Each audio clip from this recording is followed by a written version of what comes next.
Hai, Assalamualaikum warahmatullahi wabarakatuh dan selamat sejahtera. Apa khabar murid-murid sekalian?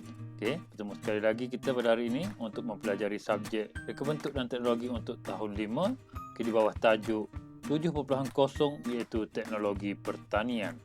Okey, jadi standard kandungan kita pada hari ini ialah 7.1 reka bentuk teknologi pertanian bandar, manakala standard pembelajarannya pula ialah 7.1.2 iaitu menjelaskan sistem penanaman secara takungan dalam pertanian bandar. Sistem takungan. Apakah maksud penanaman secara sistem takungan? Penanaman secara sistem takungan merupakan sistem penanaman di dalam bekas ataupun takungan yang telah direka khas bagi membekalkan air dan juga nutrien secara terkawal kepada tumbuhan yang kita tanam. Okey, sebagaimana gambar yang cikgu paparkan di dalam video ini. Jenis-jenis sistem takungan. Terdapat pelbagai sistem penanaman yang digunakan dalam aktiviti pertanian bandar. Antaranya termasuklah sistem penanaman secara takungan sebagaimana yang cikgu sebutkan tadi. Sistem tersebut adalah merupakan hasil inovasi yang diubah suai dengan teknologi, persekitaran, keperluan semasa dan ianya dapat dijalankan di kawasan yang terhad dan juga sempit. Okey, yang berikut adalah merupakan beberapa jenis sistem takungan. Okey, mari kita lihat sama-sama apakah jenis-jenis sistem takungan yang ada.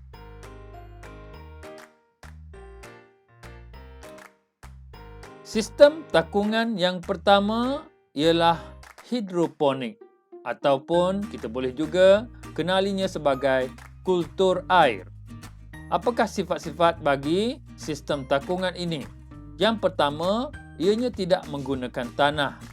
Namun, ianya menggunakan air sebagai medium penanaman dan ianya terbahagi kepada dua jenis iaitu kultur air dalam tanpa kitaran semula sebagaimana gambar yang cikgu paparkan ini, dan yang kedua ialah kultur air dalam dengan kitar semula iaitu sebagaimana gambar yang cikgu paparkan ini. Okey, jadi kamu dapat lihat perbezaan antara kultur air dalam tanpa kitaran semula dan juga kultur air dalam dengan kitaran semula. Sistem takungan yang kedua pula kita kenali sebagai aquaponik. Okey, aquaponik menggabungkan ternakan ikan dengan tanaman sayuran. Okey, sebagaimana gambar yang cikgu paparkan ini, kamu dapat lihat terdapatnya takung yang digunakan untuk meletakkan ikan yang diternak, di manakala air yang digunakan untuk menternak ikan tersebut digunakan dan dikitar semula dan diairi pada tumbuhan yang kita tanam pada bahagian atas.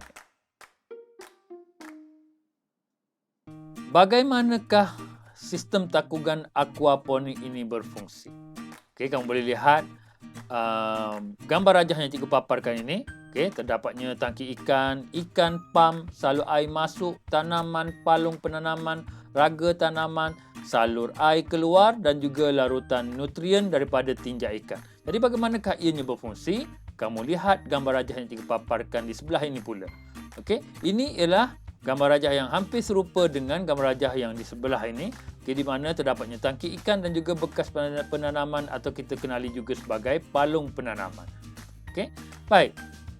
Daripada tangki ikan ini, ikan akan diberi makan dan menghasilkan sisa najis ataupun tinja ikan. Okey, selepas itu sisa ikan ataupun najis ini akan dipam ke dalam bekas tanaman. Okey, dia akan dipam, menggunakan pam ini masuk ke salur air masuk, terus ke palung penanaman ataupun bekas tanaman. Okey, daripada bekas tanaman ini, bakteria akan menukarkan najis ikan ataupun amonia kepada nitrat untuk kegunaan tanaman. Air akan menjadi bersih dan kaya dengan oksigen. Apabila air dalam palung penanaman ini telah penuh, dia akan melimpah dan juga akan masuk ke salur air keluar. Kemudian air yang bersih itu tadi kembali semula ke tangki ikan. Okey, air yang bersih ini masuk semula ke salur air keluar dan kembali semula ke tangki ikan. Okey. Kemudian ia akan dikitar semula sebagaimana proses yang cikgu sebutkan tadi.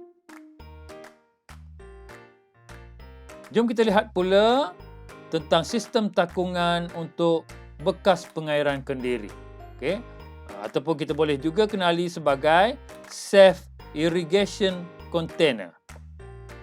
Jadi, untuk bekas pengairan kendiri, ianya mempunyai 3 ruang berasingan, iaitu yang pertama, takung air, yang kedua, ruang partikel kapilari dan yang ketiga ialah ruang penanaman. Okey, begini merupakan bekas pengairan kendiri, okey, yang dihasilkan untuk penanaman bagi sistem pertanian bandar.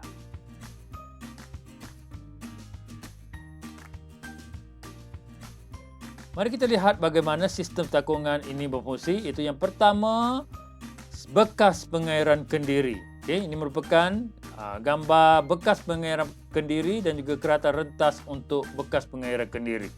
Okey, gambar rajah kerata rentas bekas pengairan kendiri. Pada bahagian bawah terdapatnya lubang limpah air. Okey, untuk membolehkan air mengalir keluar. Terdapat juga ruang air pada bahagian bawah dan juga ruang partikel kapilari. Seterusnya terdapat juga ruang medium, okey, saluran air dan juga penanda untuk aras air. Apakah itu partikel kapilari? Partikel kapilari berfungsi untuk membawa air naik dari takung air ke bahagian medium penanaman. Okey, pada bahagian ini bawa air naik ke ruang medium penanaman di bahagian ini. Bagaimanakah bekas pengairan kendiri berfungsi? Okey, sebagaimana kerata rentas yang cikgu tunjukkan tadi, ini hampir sama dengan kerata rentas tadi. Okey, di mana terdapatnya penanda aras air, saluran air, lubang limpah air, aras air, air, partikel kapilari, medium dan juga tanaman yang kita tanam. Okay, jadi mari kita lihat apakah fungsi bagi beberapa bahagian pada bekas pengairan kendiri ini. Okay, yang pertama, air dari bahagian bawah akan naik ke bahagian medium melalui bahan yang boleh menyerap air. Okay, air daripada sini akan dibawa naik ke bahagian medium. Okay, pada bahagian tengah ini, medium penanaman ini melalui bahan yang boleh menyerap air. Okey, cikgu akan tunjukkan sekejap lagi apakah bahan-bahan yang boleh menyerap air tersebut. Okey, yang kedua ialah penanda aras air, iaitu ini akan menunjukkan aras air dalam takung penanaman tersebut sama ada ia mencapai aras yang dikehendaki. Dan yang ketiga, saluran air. Ini saluran air ini kita boleh gunakan sama ada batang pipe PVC, okey, yang bersaiz yang bersesuaian dengan bekas yang kita gunakan. Digunakan untuk mengisi nutrien ke dalam takung yang boleh membantu tumbuhan yang kita tanam. Sebagaimana yang cikgu nyatakan tadi bahawa air dari bahagian bawah akan naik ke bahagian medium melalui bahan yang boleh menyerap air. Okey, apakah bahan-bahan yang boleh menyerap air tersebut? Okey, yang pertama ialah leka ataupun light expanded clay aggregate. Ini gambar untuk leka tersebut. Yang kedua ialah benang ataupun kita boleh gunakan juga tali mop, okey, untuk membantu menyerap air bagi membawa air tersebut ke bahagian medium penanaman. Okey, dan yang ketiga ialah tempurung kelapa sawit. Okey, ini merupakan tempurung kelapa sawit yang dihasilkan daripada pokok kelapa sawit. Seterusnya, marilah kita lihat pula bagaimanakah sistem takungan untuk kurtul air dalam tanpa kitaran semula ataupun hidroponik berfungsi. Okay, ini merupakan gambar rajah untuk hidroponik takung dan ini merupakan kerata rentas untuk hidroponik takung tersebut. Okey, jadi bagaimanakah kurtul air dalam tanpa kitaran semula ataupun hidroponik ini berfungsi? Okey, cikgu paparkan semula kepada kamu gambar hidroponik yang ditanam dalam takung dan juga kerata rentas untuk hidroponik yang ditanam di dalam takung tersebut. Okey, jadi yang pertama kamu dapat lihat pokok sayuran yang ditanam di dalam raga tanaman. Okey, raga tanaman ini Kemudian kita ada yang kedua iaitu penutup takung untuk memegang raga tanaman bagi mengelakkan larutan nutrien terdedah kepada cahaya matahari. Okey, di bawah ini merupakan takung yang digunakan untuk mengisi larutan nutrien. Okey, biasanya kita akan gunakan baja ataupun campuran antara baja A dan juga baja B. Okey. Jadi, kita lihat sama-sama maklumat yang cikgu paparkan ini. Okey, larutan nutrien berada dalam takung dan berkeadaan statik, iaitu tidak dikitar semula seperti mana aquaponik itu tadi. Okey. Jadi yang kedua, akar pokok. Okey, ini merupakan akar pokok tersebut. Okey. Akar tersebut mestilah terendam dalam larutan nutrien untuk menyerap nutrien yang dibekalkan. Okey, jadi kita kena pastikan akar ini mencecah ataupun terendam ke bahagian larutan nutrien yang terdapat pada bahagian bawah takung ini bagi membolehkan akar ini menyerap nutrien yang terdapat dalam takung ini terus ke tumbuhan yang kita tanam. Kemudian yang terakhirlah raga tanaman di mana ianya merupakan bekas untuk meletakkan pokok yang kita tanam. Okey, ini merupakan terdapatnya ada dua di sini raga tanaman dan kita dapat lihat tanaman yang kita letakkan di sini bagi membolehkan ianya hidup. Seterusnya marilah kita lihat bagaimana sistem takungan untuk kultur air dalam dengan kitaran semula berfungsi. Okey, yang pertama ini merupakan gambar untuk kultur air dalam dan ini merupakan gambar rajah kerata rentas untuk kultur air dalam dengan kitaran semula. Okey, kamu dapat perhatikan di sini bahawa terdapatnya pam pemasa salur air masuk raga tanaman, palung salur air keluar dan juga tangki nutrien. Okey, sebagaimana yang cikgu sebutkan tadi, tangki nutrien ini digunakan untuk kita letakkan larutan nutrien iaitu campuran antara baja A dan juga baja B. Okey. Jadi larutan ini akan disedut oleh pam, okey, masuk ke dalam salur air dan membawa air tersebut ke palung penanaman. Okey.